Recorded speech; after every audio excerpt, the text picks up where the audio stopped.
This is Uhuru Zem News.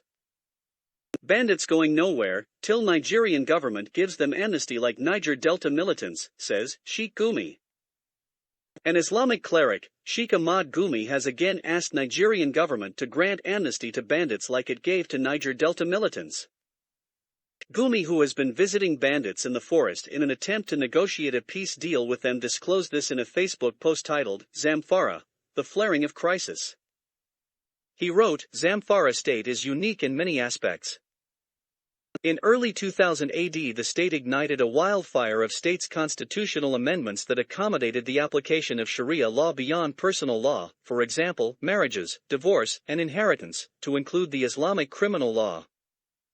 It was well received by the local populace, with 11 other northern states adopting it.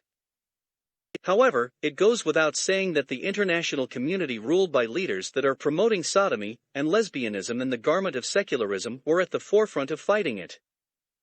In a short time, it became political and fizzled away.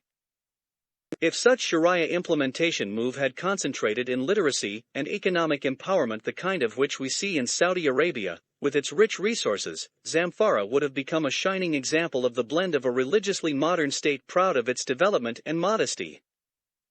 Unfortunately, it turned out to become the den of criminality and instability in the region. From the blues, in 2009 cattle rustling became rampant. Most of the cattle rustled were headed to the south in trailers where they are sold and slaughtered. This massive movement of rustled cattle greatly reduced their population. Most of the rustling first affected the rural herdsmen, and it became more elaborate in the northwestern region. Herdsmen were left with only one of three options: to join the rustlers or pay tribute to rustlers for protection or lose their cattle. In 2014, the military intervention in the Berningwari forest to fight cattle rustling changed the headsmen into a resistance movement, as many innocent Fulani Ruga settlements were murdered, men, women, and children in hundreds. By 2015, banditry has replaced cattle rearing that is becoming nearly impossible. Drugs were introduced into the herdsmen that are known to be illiterates or semi-illiterates. The reaction of the town local vigilantes, a natural reaction to any communal aggression in self-defense, pitched the herdsmen against the local rural helmets, villages, and adjacent towns to the forests, as they are lynched and maimed whenever they enter markets. Therefore, everybody became an enemy and a target. Fulanis and other tribes, Muslims and non-Muslims, were equally kidnapped for a ransom, most of which goes to buying weapons. Profiling of Fulani herdsmen became another motivative factor of more resistance and more kidnappings, which has now led to their metamorphosis into the monster the nation is facing today. We should also know that because of their educational status and lack of an effective unified leadership, they have faced untold hardship at the hands of authorities where they were extorted and stereotyped. It has been imprinted in the psyche of nomadic pastoralists that the authorities and their town dwellers are evil people that should be resisted because they have no place to secure justice for their cases, no matter how innocent they may be. With their acquisition of weapons, they realized how easy it became to be masters of their abode, the forest, where no authority can venture into. This has emboldened them to further attack people for more ransoms to sustain their newfound reality. Now, with the prodding of the government to take more military actions of an already ugly situation whereby they were left to amass weapons, a huge military budget that is almost draining the economy to a standstill, and the purchase of fighter aircrafts and conducting military operations in the region has become to the authorities in their calculations a necessity. Unfortunately, this is no solution or wisdom. When you don't have the monopoly of the instruments of violence, then dialogue has the monopoly of resolving the conflict. This is what the UN is all about. For example, roundtable resolution of conflicts.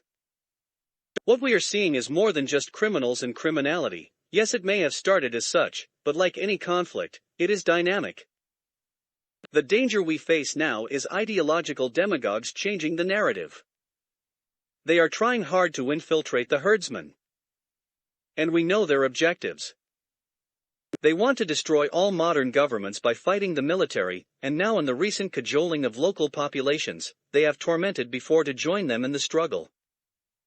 Let us face the reality: these herdsmen are going nowhere, and they are already in battle gear, and we know our military very well, so before things get messy, we need cold brains to handle this delicate situation. It's common sense that if you allow your neighbors to be your enemy, you are already conquered. Because they can easily be used against you by other forces, as we see now the herdsmen are ultimately used to destabilize the region, pauperize, and even depopulate it.